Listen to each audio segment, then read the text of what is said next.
বন্ধুর লাশ নিয়ে অ্যাম্বুলেন্সে করে তার গ্রামের বাড়ি যাচ্ছি। সময় কাটানোর জন্য ফোনটা বের করলাম। ঠিক সেই মুহূর্তেই মোবাইলে একটা মেসেজ আসে। আমার সামনেই আমার প্রিয় বন্ধুটি কফিনের মধ্যে লাশ হয়ে পড়ে আছে। মেসেজ করেছে আমার সেই মৃত ফ্রেন্ডের গার্লফ্রেন্ড অবন্তী। আমি মেসেজগুলো পড়া শুরু করলাম। ফাহাদ, আমাকে মাফ করে দিও। আমি যেই বাবার চোখের দিকে তাকিয়ে কখনো কথা বলতে পারিনি, সেই বাবা যখন অসহায়ের মতো আমার সামনে দুই হাত জোরে কান্না শুরু করতে লাগলো, তখন সেই বাবার ভালোবাসার কাছে আমাদের ভালোবাসা হার মেনে গেল। তাই আজ 11 দিন ধরে আমি অন্য মানুষের স্ত্রী। তোমাকে কথা দিয়েছিলাম জীবনের শেষ সময় পর্যন্ত তোমার সঙ্গে থাকবো। আমার সব সময় ভয় হতো যে তুমি আমাকে কষ্ট দেবে, হয়তো আমাকে ছেড়ে অন্য কাউকে বিয়ে করবে। অথচ দেখো, আমি তোমাকে কষ্ট দিলাম, আমি তোমাকে রেখে অন্য পুরুষকে বিয়ে করে ফেললাম। জীবনটা বড়ই অদ্ভুত, তাই না? তোমার কি মনে আছে আমি তোমাকে কাঁদতে কাঁদতে বলতাম আমাকে কখনো ছেড়ে যাবে না? তো তুমি হাসতে হাসতে উত্তর দিতে, আমি তোমাকে কখনো ছেড়ে যাব না, তুমি আমাকে ছেড়ে গেলে যেতে পারো। তখন আমি অনেক রাগ করতাম, কারণ আমি তো তোমাকে পাগলের মতো ভালোবাসতাম। তুমি নেই এরকম কোনো পৃথিবী আমি কল্পনাও করতে পারতাম না। অথচ দেখো, আজ অন্য কেউ হচ্ছে আমার সামনে। রোজ তার সাথেই আমাকে ঘুমাতে হয়, ঘুম থেকে উঠে তার মুখটাই আমাকে দেখতে। মানুষের জীবন এমন কেন যে যাকে চায় যদি তাকে পায়? প্রকৃতির তাতে কি এমন আসে যায়? কেনই বা প্রকৃতি তাদেরকে কাঁদায়? হুট করেই সবকিছু হয়ে গেছিল, তাই আমি ইচ্ছে করেই তোমার সাথে যোগাযোগ বন্ধ করতেই আমার নাম্বারটা বন্ধ করলাম। বিয়ের দিন ভাইয়ের ফোন হাতে নিয়ে আমার ফেসবুক আইডিটাও ডিলিট করে দিলাম। তুমি অনেক কষ্ট পেয়েছো আমি জানি, যার সঙ্গে সারা জীবন কাটাবো ভেবেছিলাম তাকেই শেষমেশ কষ্ট দিলাম। আমার পরিবারের সবাই খুশি, আমার স্বামীটা অনেক ভালো, এখন পর্যন্ত যা ব্যবহার করেছে আমার ভালোই লেগেছে। তবে ভবিষ্যতে কি হবে জানি না। তোমার কি আমার সেই প্রথম দেখা হওয়ার কথা মনে আছে? তবে সেটাই যে প্রথম দেখার, সেটাই যে শেষ দেখা হবে, এটা কখনোই ভাবতে পারি। আসলে মানুষের চিন্তার বাইরে যে কত কিছুই ঘটে, তাই না? সেদিন আমি তোমার সাথে 3 ঘন্টা ছিলাম, কিন্তু সেই 3 ঘন্টায় কেউ কাউকে স্পর্শও করিনি।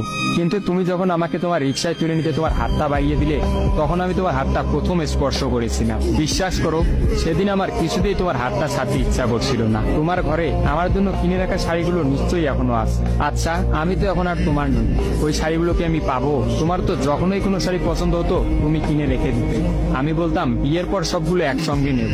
দেখো, আজ আমি বিবাহিত, কিন্তু আমার স্বামী তুমি নও। আমি এমনটা কখনোই চাইনি। নিজের পছন্দের একটা মেয়েকে বিয়ে করে নিই, তারপরে শাড়িগুলো তাকে দিয়ে দিই। মেয়েরা শাড়ি কতটা পছন্দ করে তা কি তুমি জানো? যদি না জেনে থাকো তাহলে বিয়ের পর তোমার বউকে দিয়ে উপলব্ধি করে নিয়ে। তোমার সাথে আমার অনলাইনে পরিচয়, তাই চিন্তা করেছি কোনোদিনও বেঁচে থাকতে আর অনলাইনে যাব না। আমার নাম্বারটাও বন্ধ করে দিয়েছি।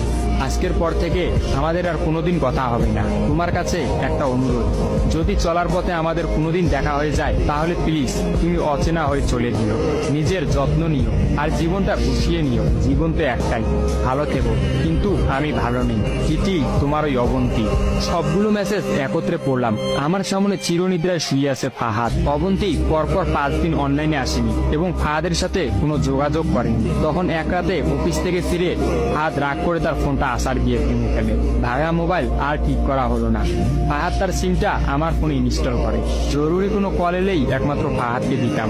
আর ফাহাদ রাগ করে বলল, যতদিন না পর্যন্ত অবন্তী আমাকে SMS করে ততদিন পর্যন্ত আমি আর নতুন ফোন কিনবো না। মোবাইল ভাঙার 2 দিন পরেই ফাহাদের প্রচন্ড জ্বর আসে। একদিনের মধ্যেই ফাহাদকে হাসপাতালের মধ্যে ভর্তি করলাম। ডাক্তার পরীক্ষা নিরীক্ষা করে বলল ফাহাদের ডেঙ্গু জ্বর হয়েছে। তবে চিন্তার কোনো কারণ নেই, ডাক্তারের কথা বিশ্বাস করেছিলাম। কিন্তু ডাক্তার তো সবকিছুর খবর জানেন না, যিনি জানেন তিনি হচ্ছেন সৃষ্টিকর্তা। ফাহাদের তো এই জ্বরকেই মৃত্যুর একটা ওসিলা বানিয়েছিলেন। যেই ডাক্তার বলেছিল চিন্তার কোনো কারণ নেই, আজ সকালে সেই ডাক্তারই ফাহাদকে মৃত ঘোষণা করলো। ফাহাদের আর জানা হলো না অবন্তীর কথা।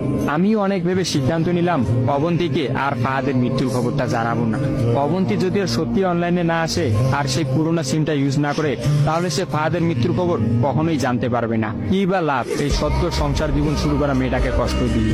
অথচ আমি ভাবলাম সে হয়তো ভাববে ফাহাদ অনেক ভালো আছে। কোনো একদিন শাড়ি পরতে গিয়ে হয়তো অবন্তী ফাহাদের কথা চিন্তা করে। সে হয়তো ভাববে ফাহাদের কিনা শাড়িগুলো হয়তো তার স্ত্রী পরে রোজ তার সামনে আসে, কিন্তু ফাহাদের সাদা কাফন পরে কবরে যাওয়ার ঘটনাটা না হয় তার অজানাই থাকে। আমি ফাহাদের নাম্বার থেকে অবন্তীর ফোনে একটা মেসেজ দিলাম, আমার জন্য ভেবো না, স্বামীর সাথে নিজেকে মানিয়ে নেওয়ার চেষ্টা করো। বিবাহ বন্ধন জীবনের সবচেয়ে বড় একটা বন্ধন, ভালো থেকো আর স্বামীকে ভালোবেসো। অবন্তী রিপ্লাই দিল, এত সহজে ক্ষমা করে দেওয়ার জন্য অনেক অনেক ধন্যবাদ, আর মেসেজ দিও না, বিদায়, চির বিদায়। আমিও মোবাইলটা পকেটে রাখলাম।